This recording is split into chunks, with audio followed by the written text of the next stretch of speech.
चलो जी, अस्सलाम वालेकुम।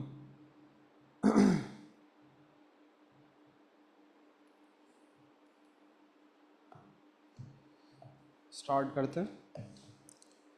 मुझे बताइएगा लास्ट टाइम हम लोग कहाँ पर थे। What exactly were we discussing. I think हमने फोर्सेस ख़त्म कर लिया था। फोर्सेस का कुछ होमवर्क दिया है मैंने, राइट। उसमें बताएं जो भी मसले मसाइल हैं। और very few people have again handed in the homework for that. Please homework वगैरह दे दें उसका। फोर्सेस के एमसीक्यूज़ के तो आंसर्स आपके पास ऑलरेडी हैं।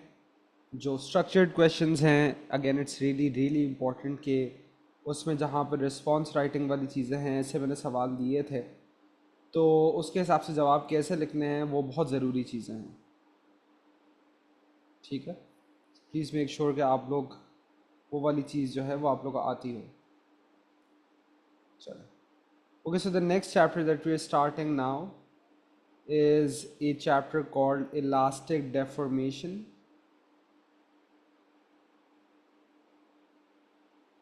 स्टार्ट करते हैं उसके साथ।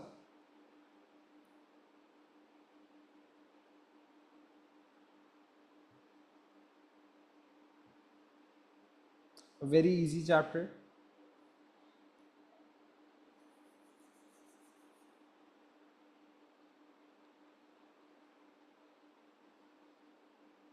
सही है। सो सर्कुलर मोशन था, इसकी वीडियो थी, ये हमने कर लिया था।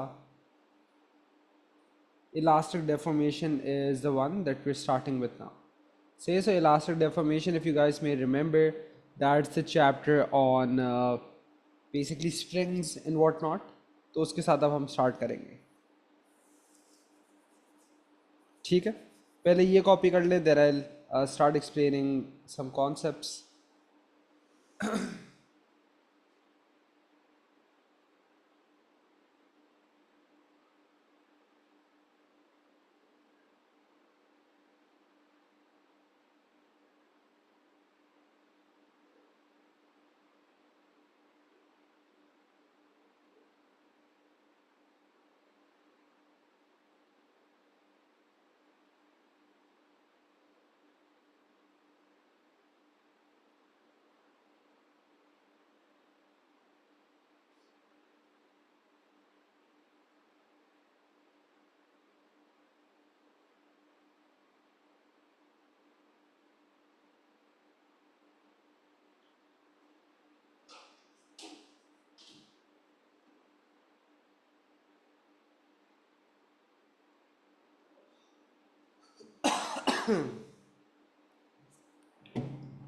मैं फिर से भेज देता हूँ। I think some people can not join class.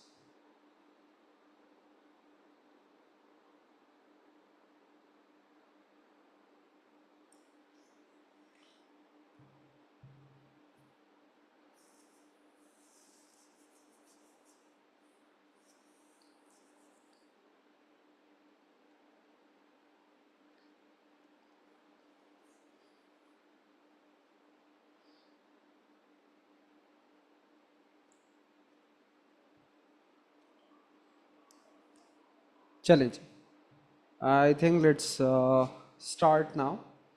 So elastic deformation, also called the chapter on springs. This is what we're starting with. Again, the plan is this कि once we are done with a sufficient portion of unit 1, हम लोग unit 4 की तरफ जाएंगे। Right, सो electricity वाले जो chapters हैं हम लोग उसकी तरफ जाएंगे, उनकी बात करेंगे। बट इसको हम अधूरा नहीं छोड़ना चाह रहे हैं। हम चाह रहे हैं कि यूनिट 1 पूरा हो जाए, यूनिट 1 के एक आधे टेस्ट्स वगैरह हो जाए, and then we'll go there.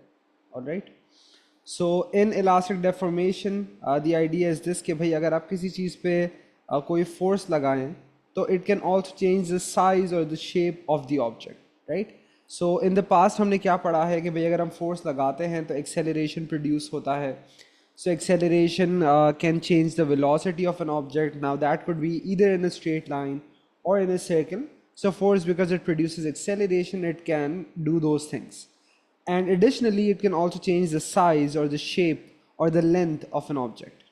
So elastic deformation इस चीज़ को कहते हैं कि भाई अगर आपने फोर्स लगाया तो उसका साइज या शेप चेंज हुआ और जब आपने फोर्स रिमूव कर दिया तो वो वापस अपने ओरिजिनल शेप पर आ गया. So just the name of the chapter, ये भी एक इम्पॉर्टेंट चीज़ है, एग्जामिनर अक्सर इसके बारे में सवाल पूछता है. So in our O-level syllabus we restrict ourselves to just elastic deformation. जिन केसेस में ये वापस नहीं आता अपनी ओरिजिनल लेंथ पे, उसे inelastic deformation कहते हैं. So for example, let's say अगर आपने एक सौ से एक लकड़ी के टुकड़े को काट दिया, that would be inelastic deformation, right? But for example, if you kick a football, तो अगर आप स्लो मूव में आपने देखा हो तो उसकी शेप में चेंजेस आते हैं, लेकिन जब वो फोर्स लगना ख़त्म हो जाती है, when the foot gets disconnected from the ball, तो उसके कुछ टाइम के अंदर ही वो वापस अपनी शक्ल को पहुंच जाता है. That's elastic deformation. ठीक है. Now in this chapter we talk about springs. So हम ये कहते हैं कि भाई अगर एक स्प्रिंग अपनी लेंथ में इंक्रीज होता है तो वो एक्सटेंशन कहलाया जाता है. एक स्प्रिंग को अगर दबा दिया जाता है, अगर उसका लेंथ अगर उसका लेंथ डिक्रीज होता है, सो उसे कंप्रेशन कहा जाता है. ठीक है. अब हम लोग इस चीज़ के साथ we'll go forward. Like we'll be first defining some key variables regarding springs, और उसके बाद हम लोग we'll get started with the math and the equations and the graphs. So let's look at two springs like these. सही है. So पहले case में हम कहते हैं that before anything this is what the spring looks like, right? So spring है, इसका कोई original unstretched length है, right? So it's called unstretched or original or unloaded length when there is no weight attached at the end of the spring. So this is called the unstretched or original or unloaded length. ठीक है. Okay, another key assumption in this chapter is that we assume that the spring itself is weightless. उसका अपना कोई वजन नहीं है. Again, something which is not actually true, but we do assume that for the sake of simplicity. So सबसे पहले जो है ये स्प्रिंग का कोई ओरिजिनल लेंथ था, उसके बाद मैंने यहाँ पर कोई वेट या कोई फोर्स या कोई लोड अटैच कर दिया, तो जाहिर सी बात है ये स्प्रिंग का लेंथ बढ़ गया. So now it's L1, right? So how do we talk about this then? What we say is के the difference in lengths is what we call the extension. In the case जहाँ पे वजन ऐसे लगाया जा रहा है that it's actually increasing the length of the spring. And then obviously in the case where the spring is being compressed, तो उस केस में हम उसको extension नहीं compression कहते हैं. Either way the equation works the same way. The only difference is that कि if it was actually compressed then L1 would really be smaller than L0.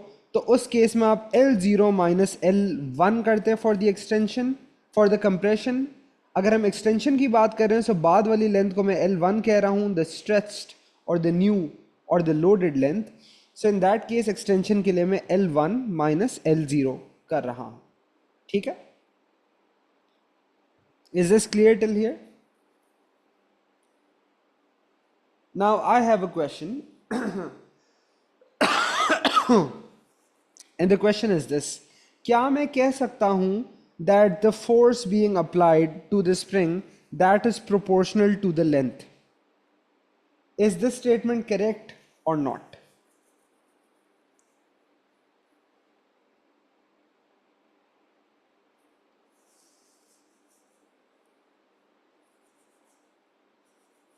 Can I say that the force applied is proportional to the length?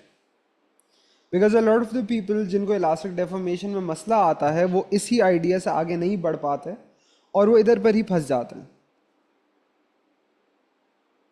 ठीक है. So the question is the force applied proportional to the length of the spring? सीधा yes no जवाब है. Is the force applied directly proportional to the length of the spring? This is the question. ठीक है. चल. So the idea is this, और आप लोग इस तरीके से सोच रहे हैं that if the force increases the length increases, तो ये direct proportionality है, but this is actually not true. मैंने आप लोगों को एक चीज़ बताई थी कि अगर हम F और L की बात कर रहे हैं, तो ये ज़रूरी नहीं है कि हर केस जहाँ पे एक चीज़ बढ़ने से दूसरी चीज़ बढ़े वो डायरेक्ट प्रोपोर्शन हो. It's not always like this. Some of you might even remember this idea कि लेट से अगर दो चीज़ें डायरेक्टली प्रोपोर्शनल हैं तो इनका ग्राफ कैसे बनता है. Do you guys remember? So if x is proportional to y, तो y वर्सेस x का ग्राफ कैसे बनता है?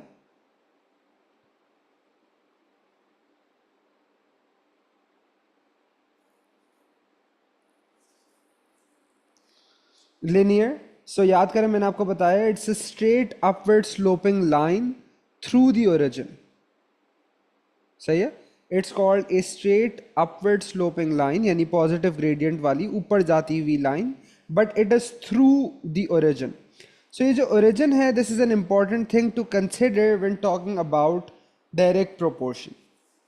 और यहाँ पे अगर हम ओरिजिन की बात करें, व्हाट दिस मीन्स इज कि जब f ज़ीरो है तो l भी ज़ीरो है. क्या यहाँ पर ऐसा हो रहा है? क्या जब फोर्स ज़ीरो होता है स्प्रिंग का लेंथ भी ज़ीरो होता है? No.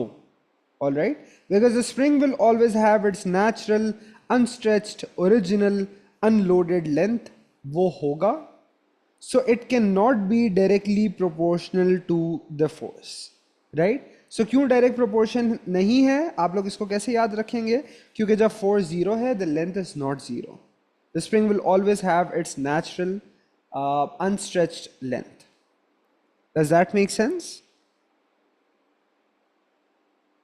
Right? So 0 0 is an important condition for direct proportion. ठीक है? Okay, so what instead we can say is this, कि force is proportional to extension. अब यहां पर अगर आप सोचें तो yes, when force is zero तो extension भी zero है ना? क्योंकि अगर वो अपनी ओरिजिनल लेंथ पे है, so there is no extension. So when force is zero, extension is zero, and this is what we go ahead with. So this is what we say, कि force is not proportional to length, force is proportional to extension. और आप लोग इतनी math आती है कि how can you turn this into an equation is multiplying by a constant. Does all of this make sense, guys? या अब यहां तक कॉपी करें, and if you guys have any questions, please ask.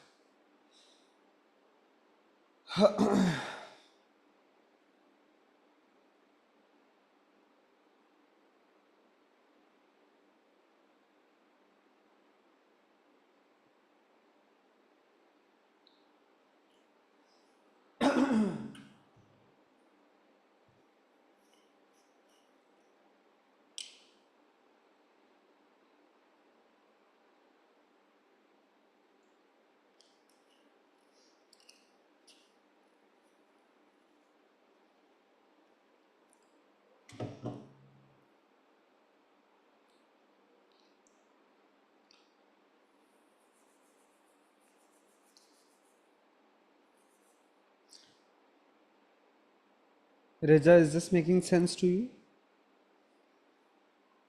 Okay, so L0 minus L1. देखें मैंने ये कहा कि भाई अगर एक्सटेंशन होगा, मैं L0 पुरानी लेंथ को कह रहा हूँ, L1 नई लेंथ को कह रहा हूँ. So L0 means the original length of the spring when there is no load, right? In the case where I am extending the spring, so मुझे पता है ना L1 is going to be greater than L0 in the case of extensions, right?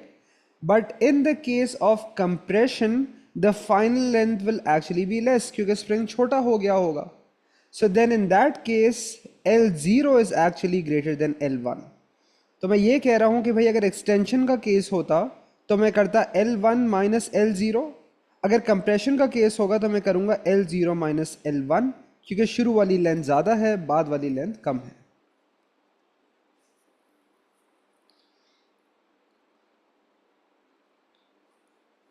आज तक O level में I don't think कि compression का इस तरीके से सवाल आया हो, या बहुत रेयरली आता है. But basically this x can either be extension or it can be compression. It can be either of these things. The math would stay the same.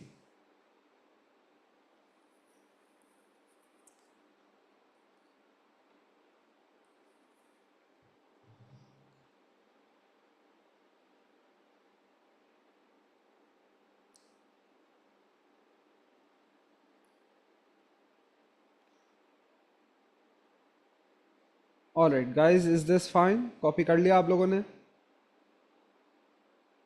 Riza, Rahim, does this make sense? Hasnain?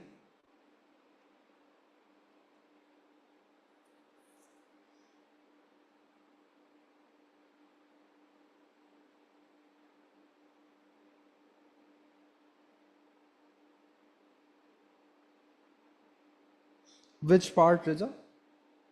कौन सी चीज़ नहीं समझ आ रही?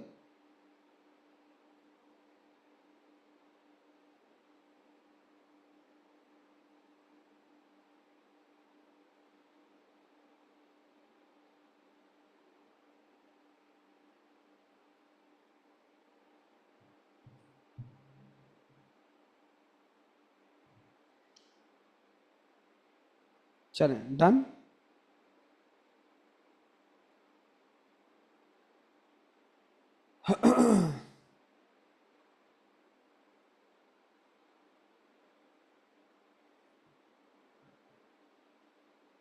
ठीक है, आगे बढ़ें।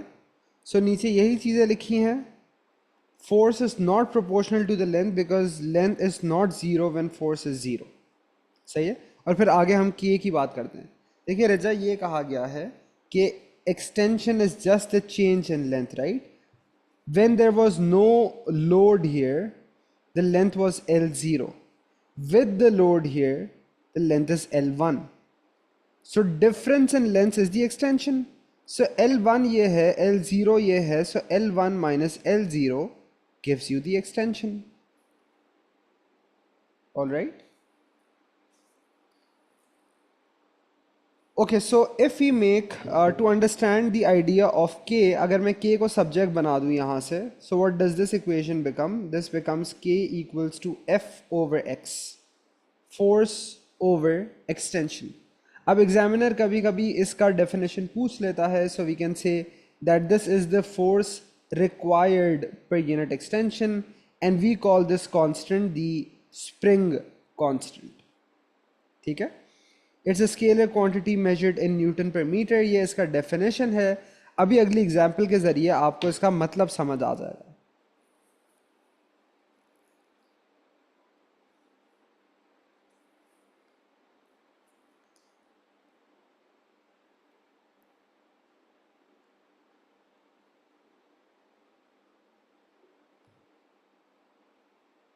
के is the spring constant. Arham, ये रहा जो के है, जो स्प्रिंग कांस्टेंट है।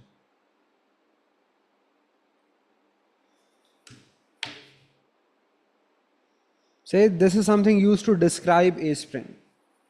It tells us something about a spring.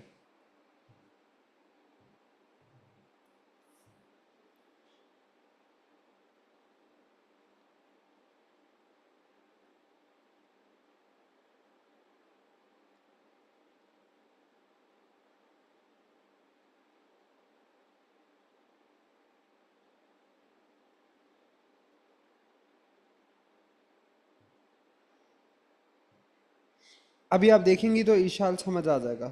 अभी बस ये कॉपी कर ले, मैं आपको बताता हूँ आगे। Alright, now let's do an example to understand what the spring constant means.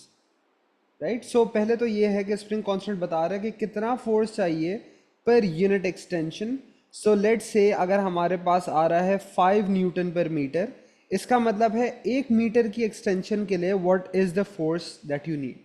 Alright, this is what the spring constant means.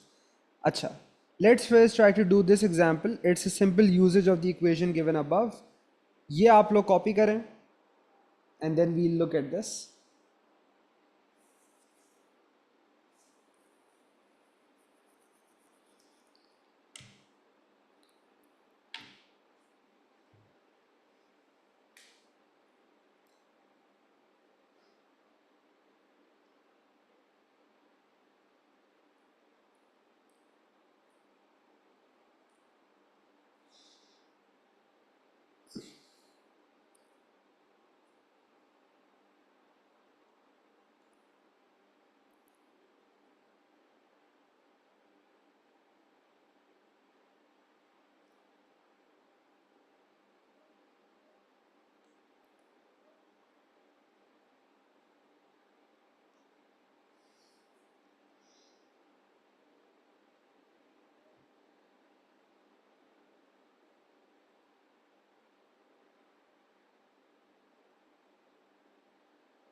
चलें स्टार्ट करें। अरे हम ये है ना देखें, the units of force which are newton divide by the units of extension which could be meters or centimeters or millimeters. So it's Newton per meter or Newton per centimeter or Newton per millimeter. All right. Okay, let's look at this example. So a spring extends from a natural length of 30. ये क्या है? In terms of variables, what is this? अपने notes देखें. Natural length को हमने क्या कहा था? L what? What was natural length? L0. And what is this? 35. It's the new length. So that's L1. When a 20 Newton load is attached, find the spring constant. So I can just use this equation. K equals F over X. Force is 20. Extension ke liye, that would be the difference in lengths. So 35 L1 minus L0, which is 30, which is 20 over 5, which is 4. Units kya honge? The units would come directly from the data given in the question. Force Newton में है, length किस में है? Centimeters में. So this time it would be Newton per centimeter. और इस तरीके से आपका आंसर आ जाए. No, it would actually be Newton per centimeter, right? क्योंकि लेंथ सेंटीमीटर में दिया ना. SI यूनिट ये है क्योंकि आपको पता है लेंथ को हम लोग SI सिस्टम के हिसाब से मीटर में करते हैं. यहाँ पर सेंटीमीटर है. Is this fine? Ayaan, Abdullah, Muzammil, आप लोगों को समझ आ रहा है? No need to convert unless explicitly stated.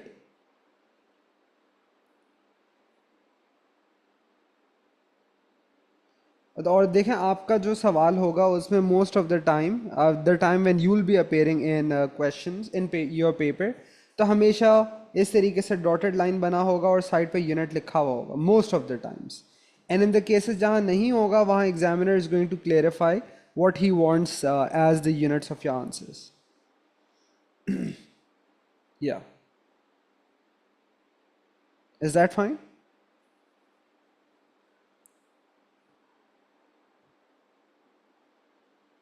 Okay, now what this actually means, what the spring constant actually shows.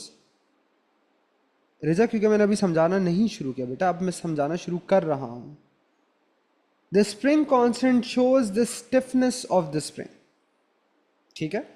So let's say यहाँ पर मेरा आया है answer 4 Newton per centimeter. For this spring what it means is कि अगर मैं चाहता हूँ that the extension, for an extension of 1 centimeter, I would have to provide a 4 Newton force. Now let's compare this with a spring जिसका शायद K value है 10 Newton per centimeter.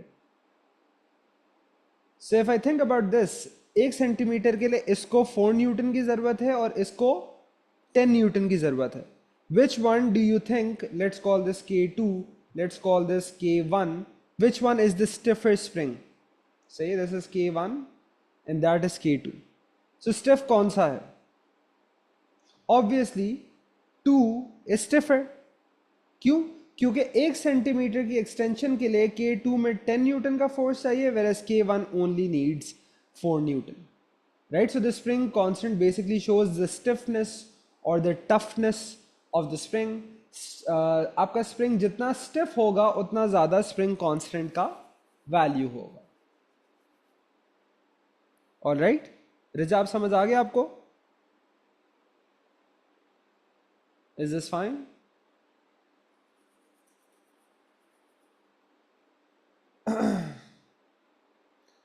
The spring constant shows the stiffness of the spring. एक spring को खींचना कितना मुश्किल है, right? Because if I compare this with a 10 Newton per centimeter, this one needs a greater force for the same 1 centimeter of extension. So this is the stiffer spring. क्योंकि इसमें ज़्यादा force चाहिए, इसका K वैल्यू ज़्यादा है, तो spring जितना stiff होगा उतना ज़्यादा स्प्रिंग कांस्टेंट का वैल्यू होगा.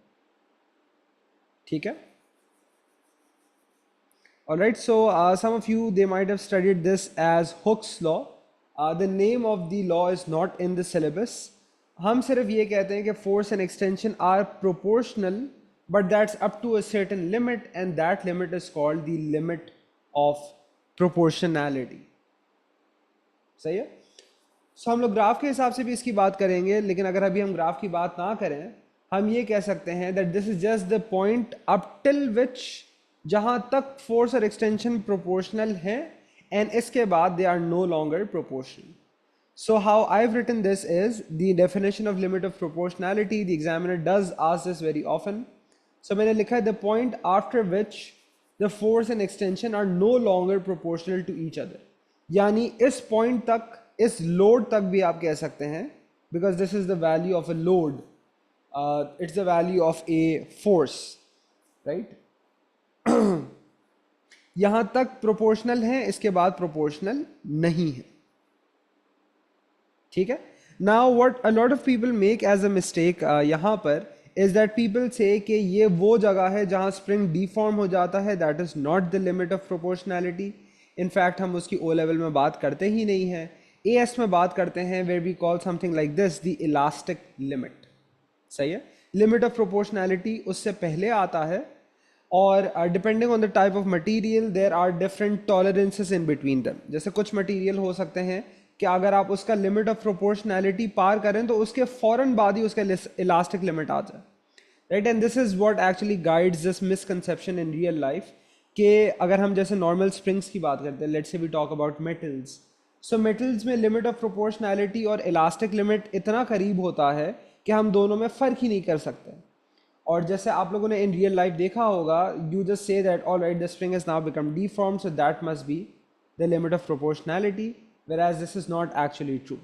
लिमिट ऑफ प्रोपोर्शनैलिटी के बाद अगर हम अच्छा खासा उसको और लोड देते हैं, फिर the spring becomes डीफॉर्म्ड, right. At the limit of proportionality the spring is not डीफॉर्म्ड at the moment. सही है. ऑन अ ग्राफ, अभी हम लोग ग्राफ्स की भी आगे बात करेंगे. This is where the graph starts to curve, क्योंकि अभी हमने ये पढ़ा ना कि भाई डायरेक्ट प्रोपोर्शनैलिटी की बात करें, सो फोर्स और एक्सटेंशन का उसूलन ग्राफ स्ट्रेट लाइन होना चाहिए, लेकिन फिर एक पॉइंट आता है जिसके बाद वो कर्व होना शुरू हो जाता है. So that is the limit of proportionality, that point where the line now starts to turn into a curve. And for springs, they become easier to extend after the limit of proportionality. Limit of proportionality के बाद spring की composition में कुछ ऐसे changes आते हैं that it now extends very easily. सही. और direct proportion का graph, इसकी तो हम बात कर ही चुके हैं. अब्दुल्ला, तो देखें, steeper gradient means more stiff, not necessarily, because आपने भी incomplete statement लिखा है. It depends on the axis of each graph, है ना. तो वो ग्राफ के ऊपर डिपेंड करता है. आगे हम लोग ग्राफ्स के हिसाब से ये बातें देखेंगे.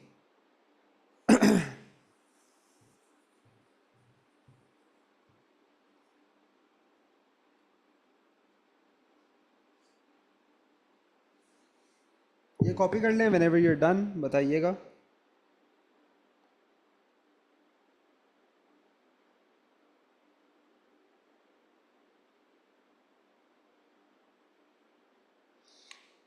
Yes, different springs have different limits of proportionality.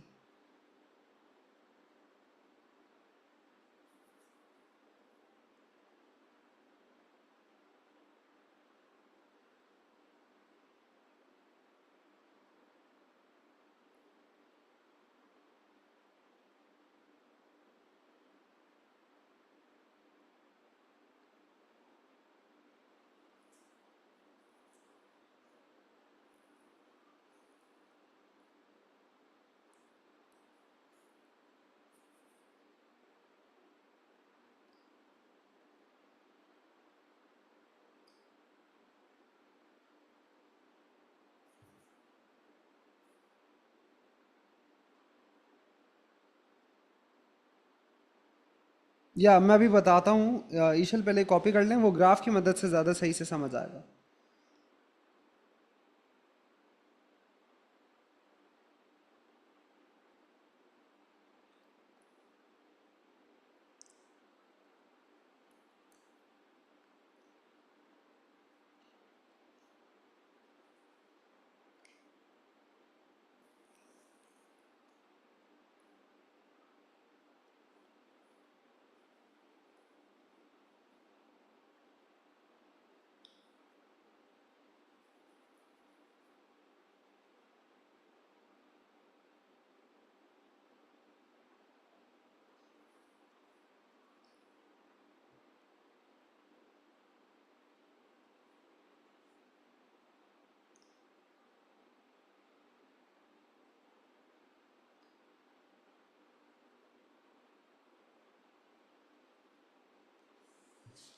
चलें आगे बढ़े।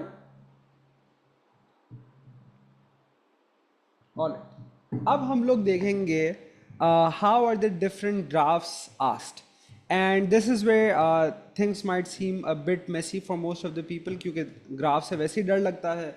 और with elastic deformation there are many different graphs which are asked. ठीक है, अगेन आप लोग अभी साथ में कॉपी ना करिएगा, पहले सिर्फ देखिएगा to make sure that you guys understand all of what's going on. ठीक है, इसको एक सेकंड के लिए हटा देता हूँ, इसको भी हटा देता हूँ, and let's start talking about this.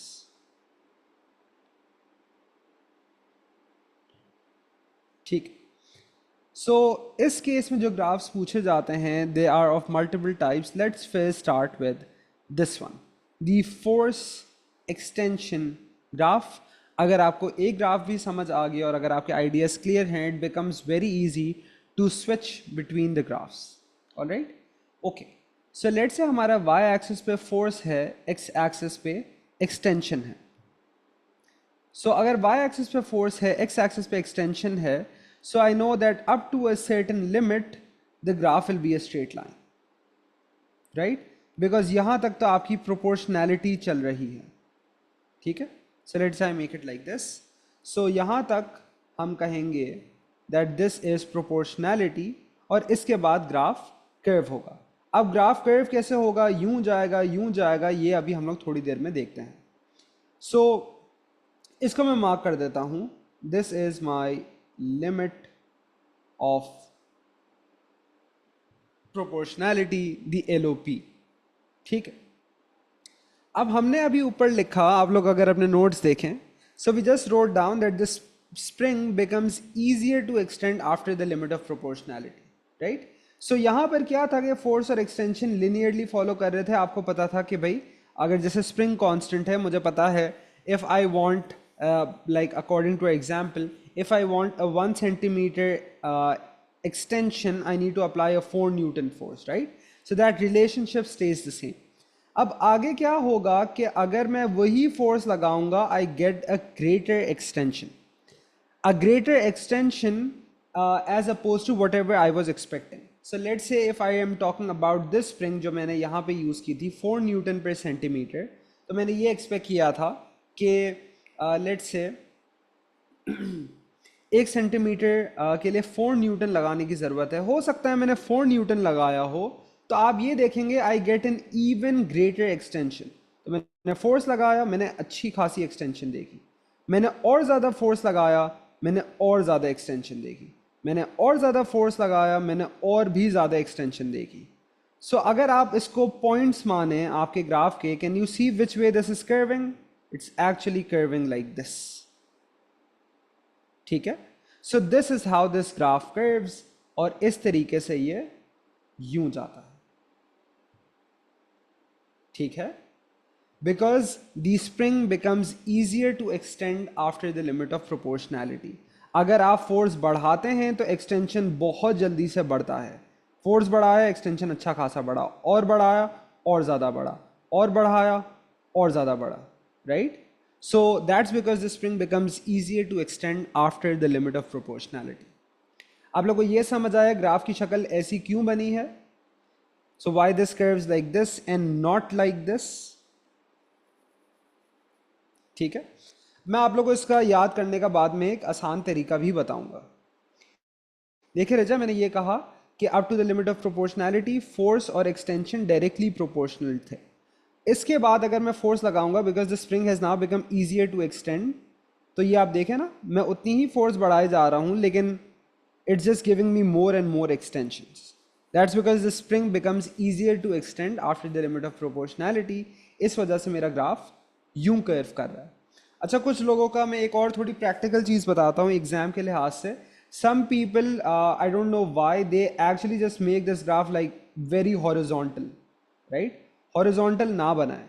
Horizontal का मतलब यू आर सेइंग कि भाई मैं अगर कुछ भी फोर्स ना लगाऊं, मेरा एक्सटेंशन बढ़े जा रहा है, which is not true, right? So beware of doing like very extreme stuff like this. Horizontal नहीं होगा, बस उसका कर्वेचर आपने थोड़ा सा इस तरफ देना है। ठीक है, so also keep this in mind. Now we'll also be talking about finding the spring constant. तो आप spring constant कैसे निकाल सकते हैं from any of these values. अच्छा, spring constant की जब तक finding की बात होगी, it will always be in a portion of the straight line. कभी भी एग्जामिनर आपसे कर्व पार्ट का स्प्रिंग कांस्टेंट नहीं मांगेगा, सही है, वो आपसे हमेशा स्ट्रेट लाइन का मांगेगा, क्योंकि देखें लिमिट ऑफ प्रोपोर्शनैलिटी जो होती है इससे पहले ही प्रोपोर्शनल होते हैं ना.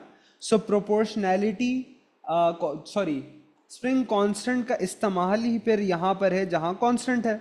इसके बाद तो स्प्रिंग कांस्टेंट चेंज हो रहा है, तो एग्जामिनर आपसे कभी ये निकालने को नहीं कहेगा. ठीक है, in any of the graphs all you have to do is this. आप देखें, आपने स्ट्रेट लाइन वाला पोर्शन यूज किया. लेट्स से मैंने देखा कि भाई इधर पे कोई फोर्स है, इधर पे कोई एक्सटेंशन है. सो अगर मुझे स्प्रिंग कांस्टेंट निकालना है, that is just F over x, right. Force का वैल्यू देखा, और अगेन हमने ग्राफ्स के साथ अच्छी खासी अब जो है काम किया है इन काइनेमैटिक्स, इन फोर्सेस. सो आपने वो लिया और आपने इनसे डिवाइड करवा दिया. ठीक है, okay. Now if I think about F over x, मैं ये कह सकता हूं कि भाई अगर मैं पॉइंट्स के हिसाब से, कोऑर्डिनेट ज्योमेट्री के हिसाब से नाम दूं, isn't this point really x comma F. Coordinate geometry में इसको यही कहेंगे ना, एक्स कॉमा वाई लिखते हैं. सो isn't this x comma F, and what's this point, ये 0,0 है. अगर मैं यहां पर ग्रेडियंट का फॉर्मूला यूज करूं, y2 minus Y one over x2 minus x1, तो क्या ये नहीं हो जाएगा f minus 0 over x minus 0, या यही हो जाएगा ना. और 0 से सब्ट्रैक्शन का तो कोई फायदा ही नहीं है. सो isn't this just f over x. So force extension graph की अगर हम बात करें, सो बेसिकली इसका gradient tells us the spring constant. ये बात समझ आती है?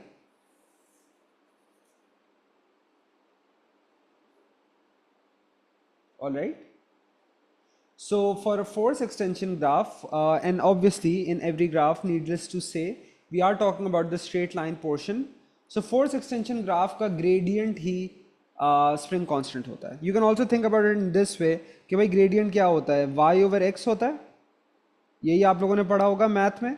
यहाँ y पे क्या है, फोर्स, x पे क्या है, एक्सटेंशन, और फोर्स ओवर एक्सटेंशन क्या है, स्प्रिंग कांस्टेंट. ये बात समझ आती है आप लोगों को? या इसमें कोई मसला? शिजा, राहिम, आप लोगों को समझ आ रहा है?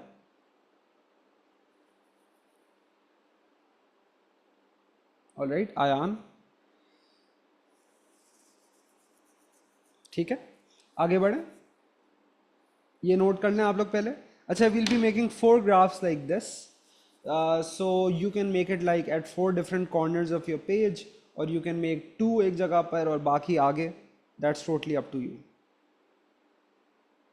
से मैंने उन्हें एक ही पेज के चारों कोनों पर चिपकाया हुआ है. ये कॉपी कर लें, फिर आगे बढ़ते हैं.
चलें आगे बढ़ते हैं. Now, the reason why the examiner chooses a force extension graph. So, sir, if we increase the force extension, will reach LOP, but why does it bend? नहीं देखे रजा, आप इसको गलत तरीके से समझ रही हैं. LOP सिर्फ ये बता रहा है कि ग्राफ यहाँ तक स्ट्रेट लाइन है क्योंकि फोर्स और एक्सटेंशन यहाँ तक प्रोपोर्शनल है. इससे पहले भी अगर आप फोर्स बढ़ा रहे हैं तो एक्सटेंशन बढ़ रहा है. लेकिन इसके आगे क्या होता है that because the spring becomes easier to extend. तो पहले तो फोर्स और एक्सटेंशन का रिलेशनशिप कांस्टेंट था ना. अगर हम वही कांस्टेंट के हिसाब से बात करें जो ऊपर निकाला है, इसका मतलब है कि हर 4 न्यूटन आप लगाएंगे आपको 1 सेंटीमीटर का एक्सटेंशन मिलेगा. इसके बाद ये होता है कि अगर मैं 4 न्यूटन का फोर्स लगाता हूँ मुझे ज़्यादा एक्सटेंशन मिलता है, राइट. सो 1 सेंटीमीटर से ज़्यादा एक्सटेंशन मिलता है, इस वजह से ग्राफ यूं बेंड हो रहा है. गुड. अब हम जो बात कह रहे हैं इसके आगे इसकी तरफ आते हैं. The reason why we have a force extension graph is because बहुत ही आसानी से उसका ग्रेडियंट सीधा सीधा स्प्रिंग कांस्टेंट ही होता है.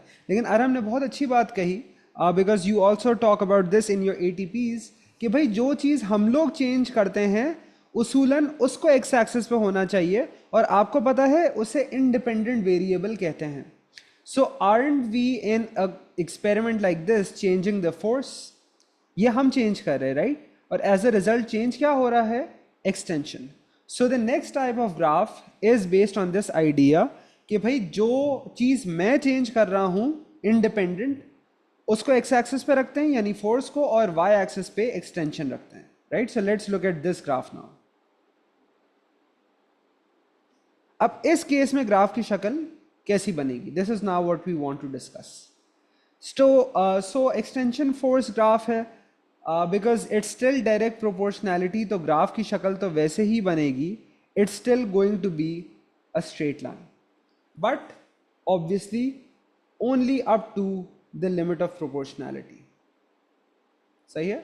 सो लिमिट ऑफ प्रोपोर्शनैलिटी तक तो ये एक स्ट्रेट लाइन है. इसके बाद कैसा बनेगा अब हमने सोचना है. Again you can use those basic ideas कि भाई अगर मैं यहाँ पे पहले भी फोर्स लगा रहा था, एक्सटेंशन थी, लेकिन अब अगर मैं फोर्स बढ़ाऊँगा तो जो भी एक्सटेंशन थी, देखिए फोर्स इस तरफ है ना, सो फोर्स एक्स एक्सिस पे, तो फोर्स बढ़ाऊँगा एक्सटेंशन ज़्यादा होगी, और फोर्स बढ़ाऊँगा उतनी ही एक्सटेंशन और भी ज़्यादा होगी, और उतनी ही फोर्स बढ़ाऊँगा एक्सटेंशन और भी ज़्यादा होगी.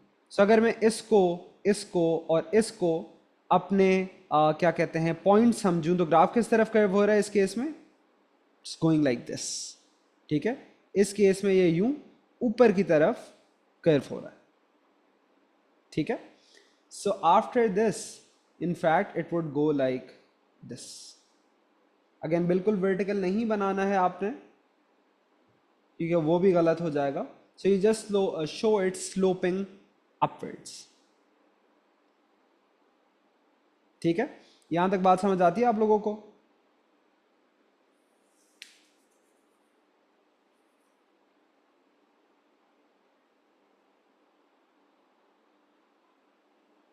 यस. अब इसकी बात करते हैं.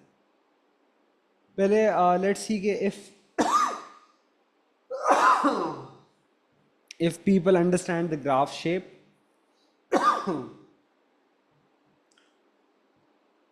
ये आप लोगों को समझ आ रहा है ग्राफ ऐसे क्यों बेंड हो रहा है? So by showing it towards the extension, नहीं डिफॉर्म तो होगा लेकिन उसका इससे कोई फर्क नहीं पड़ता है. And some people may have noted this, so आपने ये ऑब्जर्वेशन अच्छी की है कि दोनों केस में एक्सटेंशन एक्सिस की तरफ ग्राफ बेंड हो रहा है, राइट. इसमें भी एक्सटेंशन की तरफ बेंड हो रहा है, पिछले वाले में भी एक्सटेंशन की तरफ बेंड हो रहा था. And this is the hack to learning this graph. ठीक है. अच्छा, अब मुझे ये बताएं कि अगर मुझे इस केस में स्प्रिंग कांस्टेंट ढूंढना हो, अगेन मैंने स्ट्रेट लाइन का एक हिस्सा ढूंढा, दूसरा हिस्सा ढूंढा, यहाँ वाई एक्सिस पे एक्सटेंशन है, एक्स एक्सिस पे फोर्स है. सो यहाँ पर अगर हमें स्प्रिंग कांस्टेंट निकालना होगा, अगेन हो तो जाएगा F/x. सही है. लेकिन इस बार अगर मैं सोचूं, यहाँ पर अब मेरा वाई एक्सिस पे एक्सटेंशन है, एक्स एक्सिस पे फोर्स है, तो अगर इस बार अगर मैं ग्रेडियंट करूंगा, ग्रेडियंट तो एक्सटेंशन ओवर फोर्स हो जाएगा, हालांकि स्प्रिंग कांस्टेंट क्या है, एफ ओवर एक्स। तो यहां पर ये ऑलवेज ये फ्लिप आएगा। सो आप ये कह सकते हैं कि भाई अगर मुझे यहां पर स्प्रिंग कांस्टेंट चाहिए, तो spring constant will actually be the reciprocal of the gradient. Gradient तो x ओवर एफ है, लेकिन अगर मैं उसको 1 ओवर कर दूंगा, I will be able to get the spring constant. ठीक है, इन दोनों ग्राफ्स को आमने सामने रखें, देखें, and make sure that you understand this.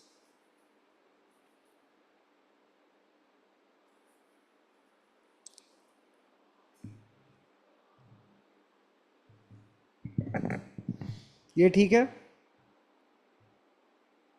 इसमें अगर कोई मसला है तो प्लीज पूछें।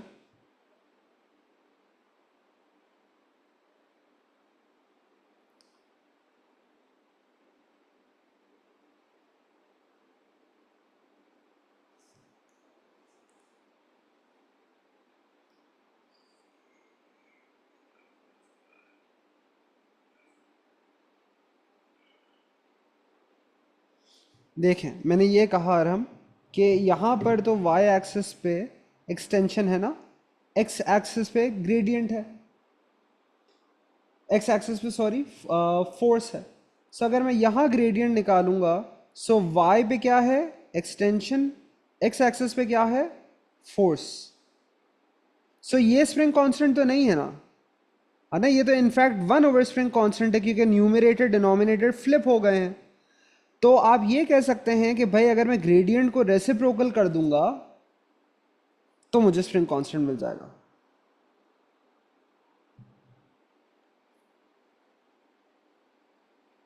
बेंड इस वजह से कर रहा है ना, क्योंकि लिमिट ऑफ प्रोपोर्शनैलिटी तक स्ट्रेट लाइन है ना। लिमिट ऑफ प्रोपोर्शनैलिटी का मतलब ही यह है कि बस यहां तक प्रोपोर्शनैलिटी है, इसके बाद नहीं है।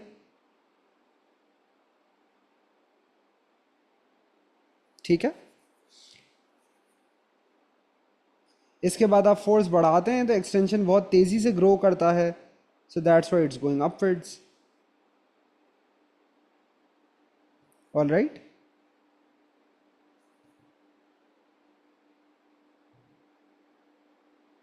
ठीक है, ये दोनों ग्राफ आप लोगों ने साइड बाय साइड देख लिया। ईशल, आपका अब भी कोई सवाल है? Is it fine?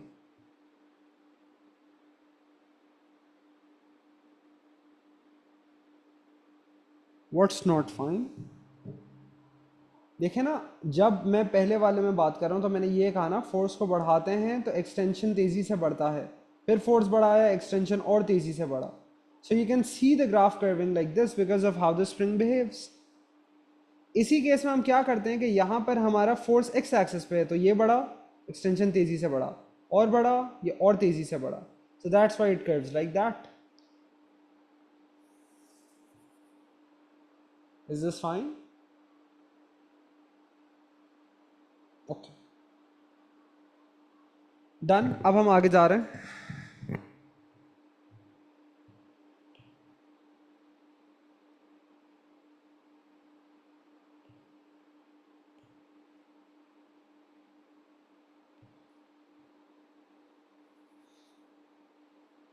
If we remove the string, you mean the weight?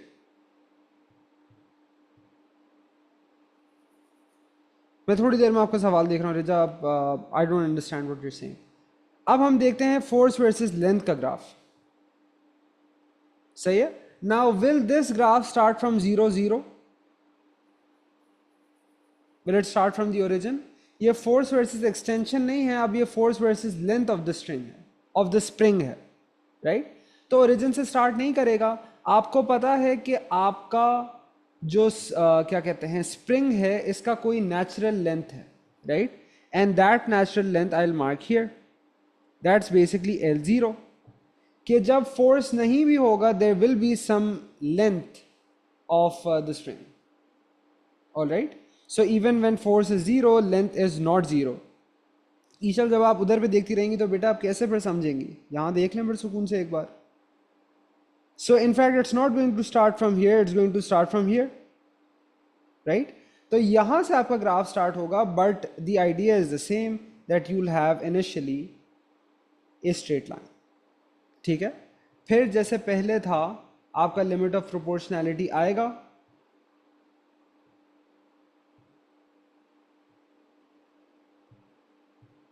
आपका लिमिट ऑफ प्रोपोर्शनैलिटी आया। अच्छा, इसके बाद ये किस तरफ कर्व करेगा आप लोग बताएं? क्या तेजी से बढ़ रहा होगा इस बार?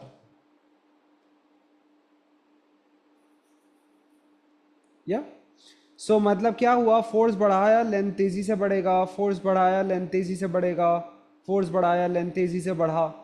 So again you can see it curving like this.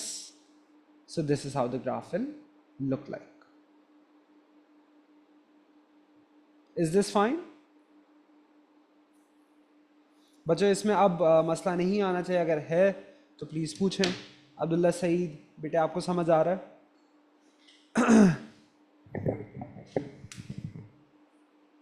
If we remove the force, the extension will go back to normal before the top. देखें लिमिट ऑफ प्रोपोर्शनैलिटी का अगर बात भी होगा ना, और अगर मैं हटाऊंगा तो क्योंकि स्प्रिंग डिफॉर्म नहीं हुआ है ना, ये वापस अपनी ओरिजिनल लेंथ या जीरो एक्सटेंशन पे आएगा। आप ज़्यादा सोच रही हैं इसके बारे में। लिमिट ऑफ प्रोपोर्शनैलिटी में स्प्रिंग डिफॉर्म नहीं होता, वो उसके बाद आता है ना। यही मैंने ऊपर खास तौर पे लिखा है, it's not the point where the spring becomes deformed. Is this fine बच्चों? आगे बढ़े। सो इस ग्राफ और इस ग्राफ में क्या फ़र्क है? दिस ग्राफ इज बेसिकली वही पुराना वाला graph, only shifted to the right because it's now a length graph, right? अगर हमने सिर्फ उसी ग्राफ को शिफ्ट किया है तो इसका मतलब है कि उसकी ग्रेडियंट और बाकी सारी चीज़ें वो तो चेंज नहीं हुई हैं, क्योंकि ग्राफ की शक्ल ही सेम है। सो इधर पर भी अगर मैं कहूँ कि अगर भाई मुझे स्प्रिंग कांस्टेंट चाहिए, तो ऐसा होगा कि let's say if I have a point like this, ठीक है? सो एट दिस पॉइंट कोई फोर्स होगा and the spring will be at some new length L1. So L1 और L0 के फर्क से क्या आ जाएगा? Extension, and then I can again use F over X to find the spring constant. And again because of जैसे पहले graph था, यहाँ पर अब भी gradient is directly the spring constant. ये ठीक है?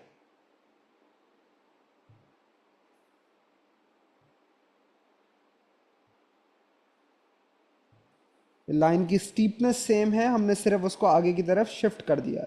यहाँ पे था, यहाँ की तरफ शिफ्ट कर दिया। X is not the length. Riza देखें, अगर मैं इस पॉइंट को देखूंगा तो मुझे तो डायरेक्टली फोर्स और लेंथ पता चलेगा ना, लेकिन अगर स्प्रिंग कांस्टेंट चाहिए होगा तो मुझे क्या कहते हैं, एक्सटेंशन चाहिए होगा। तो new length minus old length L1 minus L0, उससे ये एक्सटेंशन आ जाएगा, ठीक है?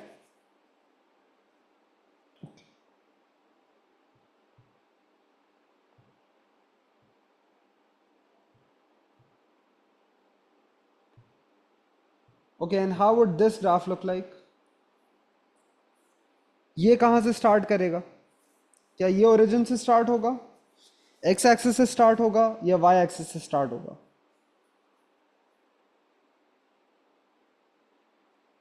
नहीं ईशल बेटा, देखे ना क्या है यहाँ पे एक्सिस पे,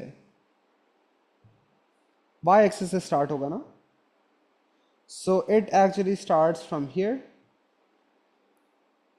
ठीक है? अगेन ये क्या है, ये point, this is L0, right? The unstretched original unloaded natural length of the spring, सीधा बना। इसके बाद ये किस तरफ कर्व होगा?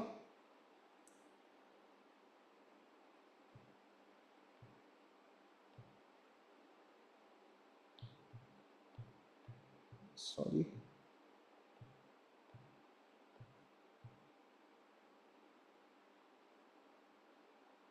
अगेन आपको पता है कि लेंथ तेजी से ग्रो करेगा because that's how springs behave after the limit of proportionality. या अगेन आप ये देखें, फोर्स यहाँ एक्स एक्सिस पे है, फोर्स बढ़ेगा, लेंथ बहुत तेज़ी से बढ़ेगा लाइक दिस, सो ऑन। तो ये ग्राफ कैसे कर्व कर रहा है? It's going upwards like this is going to curve upwards now, और ये इस तरीके से बन जाए। ये बात भी समझ आती है? ठीक है। अच्छा, अगेन इस ग्राफ और इस ग्राफ को कंपेयर करें, दोनों में क्या फ़र्क है? It's just this same graph only shifted upwards because of the change in the axes, क्योंकि एक्सटेंशन और लेंथ में जो है वो एक शिफ्ट का फ़र्क है, तो ये थोड़ा सा ऊपर चला गया। अगेन ग्रेडियंट वगैरह की जो बातें पहले थी वो अब भी रहेंगी, लेकिन उससे पहले अगर मैं आपसे सिर्फ वापस से वही बात करूँ सीधा सीधा स्ट्रिंग कांस्टेंट निकालने की, let's not talk about the gradient. तो हमें पता है कि भाई ये कोई फोर्स है,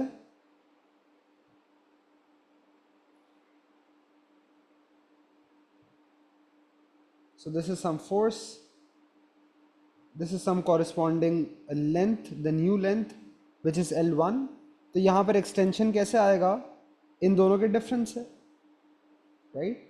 सो the difference in length here is going to be the extension. Extension आ गया तो f ओवर x करके मैं इस तरीके से यहाँ पर क्या कहते हैं स्ट्रिंग कांस्टेंट निकाल लूँगा, और ग्रेडियंट की बातें वही हैं जो इसके ऊपर वाले ग्राफ की थी। सही है। Now I will zoom out. Yes, length भी अरहम और एक्सटेंशन भी, तो वो तेज़ी से बढ़ना शुरू होती है। अब मैं जूम आउट करता हूँ ताकि आप सारे ग्राफ एक साथ देख सकें। या बिल्कुल सही कह रही है रजा, अब आपको समझ आ गया L1 माइनस L0। या ठीक है, is this fine? Let me make this a bit more curved.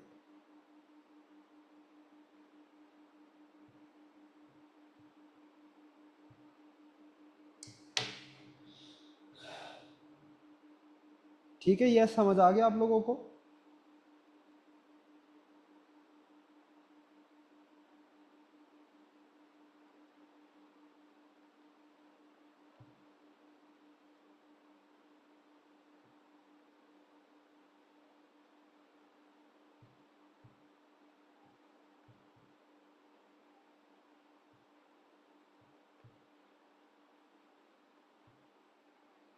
Alright, अब इसका आसान तरीका क्या है? अगर आप देखें, चाहे इनमें से जिस भी ग्राफ को देखूं, वो या तो डिपेंडिंग ऑन वो कौन सा ग्राफ है, या वो एक्सटेंशन एक्सिस की तरफ कर्व कर रहा है,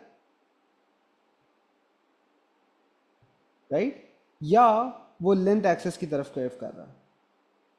So this is the easy way to remember it कि after the limit of proportionality the graph starts to curve towards the length or the extension axis। आप लोग जैसे कि अभी ओम्स लॉ वगैरह भी पढ़ा होगा या पढ़ रहे होंगे इन इलेक्ट्रिसिटी का चैप्टर, सो आपको शायद इस चीज़ में कन्फ्यूजन हो कि भाई वी आई ग्राफ है, आई वी ग्राफ है, तो कैसे याद करते हैं कि फिलामेंट लैम्प का ग्राफ किस तरफ कर्व करता है? सो अब ये याद रख लें, हमेशा वो वोल्टेज एक्सिस की तरफ कर्व करता है। All right, so it's the same idea here and there as well.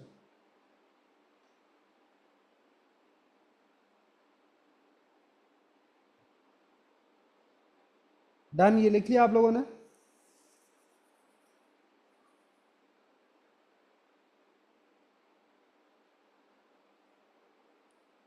उस केस में भी यही आइडिया होता है ना कि जिस तरीके से अगर हम लोग ओम्स लॉ की बात करते हैं, सो उसमें वोल्टेज जो है, अगर हम रेजिस्टेंस की बात करें, R equals V over I, resistance बढ़ रहा होता है because of the heating effect, right? So अगर मैं वहाँ पर ज़रा ये ज़रा लिख कर बता दूँ, R इक्वल्स वी ओवर आई, अगर R is increasing that means V is increasing faster than the current, right? जैसे यहाँ पर फोर्स भी बढ़ा रहा हूँ, एक्सटेंशन बढ़ रहा है, लेकिन वहाँ पे क्या है कि करंट भी बढ़ा रहा हूँ लेकिन वोल्टेज ज़्यादा तेज़ी से बढ़ रहा है, तो उस तरफ कर्व करता है। जैसे कि यहाँ पे एक्सटेंशन या लेंथ ज़्यादा तेज़ी से बढ़ रहा था ना, इसी तरीके से वहाँ पे वोल्टेज ज़्यादा तेज़ी से बढ़ रहा होता है।